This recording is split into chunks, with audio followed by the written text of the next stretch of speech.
Easter റിട്രീവിൽ നമ്മൾ അതിൻ്റെ വ്യത്യസ്തമായ സുവിശേഷങ്ങൾ കേട്ടാലും സുവിശേഷം കൈമാറുന്നില്ലെങ്കിൽ, ഇപ്പോൾ വത്തിക്കാൻ സുനോദോസ് കഴിഞ്ഞിട്ട് 50 വർഷം കഴിഞ്ഞു അല്ലേ? ക്രിസ്തുവിൻ്റെ ഉയർത്തെഴുന്നേൽപ്പിൽ നമുക്ക് പങ്കാളിത്തം കിട്ടാൻ വേണ്ടിയാണ് നമ്മൾ ജ്ഞാനസ്നാനം സ്വീകരിക്കുന്നത്. ആ ജ്ഞാനസ്നാനത്തിൻ്റെ പ്രഥമ ഉത്തരവാദിത്വം എന്താ? ജ്ഞാനസ്നാനത്തിൻ്റെ പ്രഥമ ഉത്തരവാദിത്വം എന്താണ്? ക്രിസ്തുവിനെ കൈമാറുക എന്നുള്ളതാണ്. ക്രിസ്തുവിനെ കൈമാറാൻ.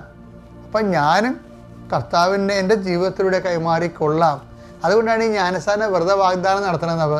കുഞ്ഞുങ്ങളെ ജ്ഞാനസ്നാനപ്പെടുത്തുന്നത് സഭയുടെ പാരമ്പര്യമാണെങ്കിലും മുതിർന്ന് കഴിയുമ്പോൾ അവർ സ്വന്തമായിട്ട് ജ്ഞാനസ്നാനം അവർ സ്വീകരിച്ച ജ്ഞാനസ്നാനത്തെ വെറുതെ വാഗ്ദാനം നടത്തി പുതുക്കണമെന്നുണ്ട്. അങ്ങനെ പുതുക്കണം എന്തിനു വേണ്ടിയാണ്?